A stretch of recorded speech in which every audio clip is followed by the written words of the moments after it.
Now let's have the candidates introduce themselves to our audience, but we'll keep it very brief. Here's an example of what I'm looking for. I'm Wolf Blitzer, and yes, that's my real name. I'll be your moderator this evening, and I'm happy to welcome each one of you to our debate. Rick Santorum, let's begin with you. Well, I am Rick Santorum, and it's great to be here, and I want to thank AEI Heritage for one constitutional responsibility of the federal government, and that is national security. And I think we can all agree that if you like what Barack Obama has done to our economy, you'll love what he's done to our national security. I'm Ron Paul, a congressman from Texas.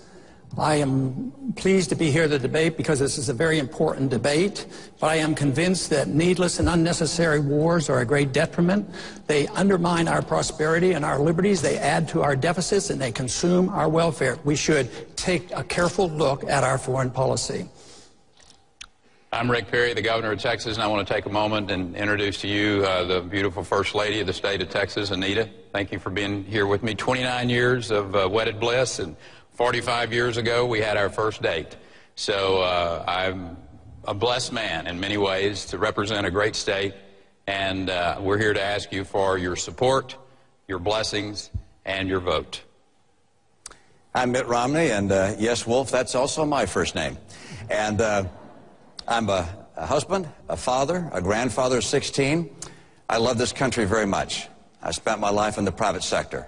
And as I've watched the direction this president has taken our country, both domestically and internationally, I'm afraid that he's taking us on a perilous course. I want to keep America strong and free. And if I'm president, I'll use every ounce of my energy to do just that. I am businessman Herman Cain. I'm delighted to be here to discuss one of the most critical issues we face, because as a result of this administration, our national security has indeed been downgraded.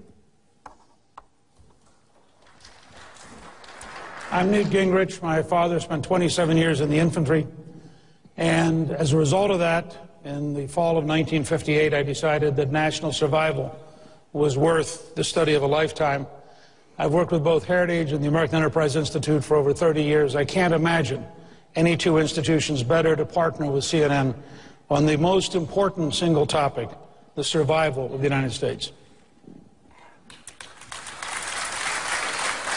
My name is Michelle Bachmann. I'm a proud member of the United States Congress. I'm privileged to serve on the House Select Committee on Intelligence. My father honorably served in the United States Air Force, my stepfather in the United States Army, and my brother in the United States Navy. I think for every one of us who are here on this stage tonight, I think we all want to send our very best happy Thanksgiving greetings to all of our men and women in uniform who are serving us overseas, here in the United States, and also to their families. Happy Thanksgiving. We appreciate, we love you, and we want to get you home as soon as we can.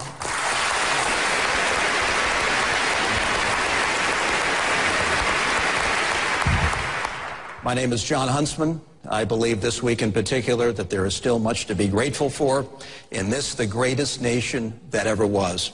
I'm here with my wife of 28 years, Mary Kay, who is fortuitously sitting in the New Hampshire box up here. We are the parents of 7 kids, 2 in the United States Navy. Twice elected governor of the great state of Utah. I've lived overseas 4 times. 3 times as a United States ambassador, and I am honored and privileged to be here. Wolf, CNN, Heritage, AEI, thank you one and all for making tonight possible. Thank you very much, and let's get right to the questions.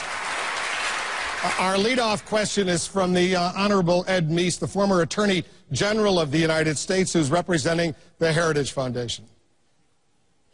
At least 42 terrorist attacks aimed at the United States have been thwarted since 9/11.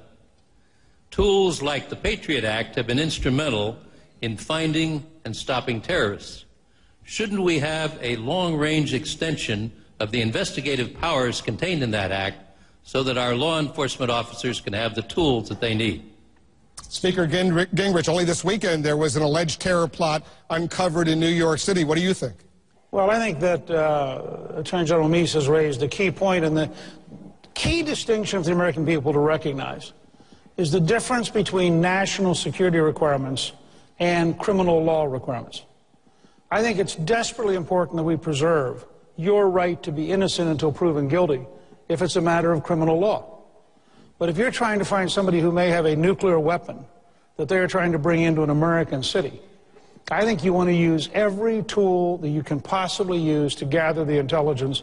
The Patriot Act has clearly been a key part of that, and I think looking at it carefully and extending it and building an honest understanding that all of us will be in danger for the rest of our lives. This is not going to end in the short run, and we need to be prepared to protect ourselves from those who, if they could, would not just kill us individually, but would take out entire cities. So, Speaker, just to clarify, you wouldn't change the Patriot Act? No, I would not change it. I'm not aware of any specific change it needs, and I'd look at strengthening it because I think the dangers are literally that great. And again, I spent years studying this stuff. You start thinking about one nuclear weapon in one American city and the scale of loss of life, and you ask yourself, what should the president be capable of doing to stop that? And you come up with a very different answer. Again, very sharp division. Criminal law, the government should be, frankly, on defense, and you're innocent until proven guilty. National security, the government should have many more tools in order to save our lives. Congressman Paul, I suspect you disagree. I do. Tell us why. I think the Patriot Act is unpatriotic because it undermines our liberty. I'm concerned, as everybody is, about the terrorist attack. Timothy McVeigh was a vicious terrorist. He was arrested. Terrorism still on the books, internationally and nationally, is a criminal, it's a crime, and we should deal with it. We dealt with it rather well with Timothy McVeigh. But why I really fear it is we have drifted into a condition that we were warned against because our early founders were very clear. They said, don't be willing to sacrifice liberty for security. Today, it seems too easy that our government and our Congresses are so willing to give up our liberties for our security. I have a personal belief that you never have to give up liberty for security. You can still provide security without sacrificing our Bill of Rights. I want to bring others in, but do you want to respond, Mr. Speaker? Yeah. Timothy McVeigh succeeded. That's the whole point. Timothy McVeigh killed a lot of Americans. I don't want a law that says, after we lose a major American city, we're sure going to come and find you. I want a law that says, you try to take out an American city, we're going to stop you.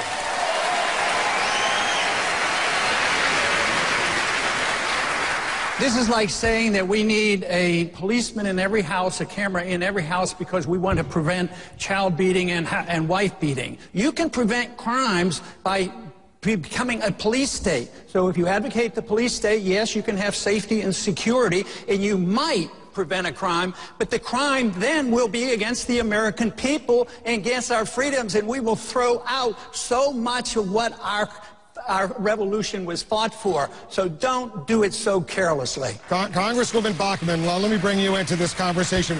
Are you with Congressman Paul or Speaker Gingrich, or you have your own view? Well, I'm with the American people, with the Constitution, and with the job of the Commander-in-Chief as the #1 duty of the President of the United States. We have to realize we're in a very different war, with very different techniques that are used for that war, and very different bad actors than we've had before in the terrorists, and their motivations are very different. We can't forget that technology is completely different. When we were looking at prior laws, phones were wired into walls. That's not how it works anymore. Today we deal with wireless functions, and we have to completely change the way that we go about investigating. This is one thing we know about Barack Obama. He has essentially handed over our interrogation of terrorists to the ACLU. He's outsourced it to them. Our CIA has no ability to have any form of interrogation for terrorists. When the bomber, or the attempted bomber over Detroit, the underwear bomber, was intercepted, he was given Miranda warnings within 45 minutes. He was not an American citizen. We don't give Miranda warnings to terrorists, and we don't read them their rights. They don't have rights. Governor Huntsman, where do you stand on the Patriot Act? Do you believe it's un-American, as Congressman Paul has suggested? I think we have to be very careful in protecting our individual liberties. We forget sometimes that we have a name brand in this world, and I have seen it shine living overseas. And when our light shines based on the values that we live up to and represent, it moves people, it moves countries, it moves events like nothing else can. We are a nation of values, and forever, like what we're trying to do in this debate tonight, we'll try to find that balancing act between our individual liberties and security. But we also have to remember, as we're talking about security, I see Tom Ridge in the audience here, a great former Secretary of Homeland Security. He will tell you that we cannot secure the homeland out of Washington, D.C. itself. We've got to make sure that we have partnerships with governors and mayors, that this is a national effort. No longer can we compartmentalize intelligence. Those are the old days. Today, we've got to share. We've got to make sure that we are prepared as a people.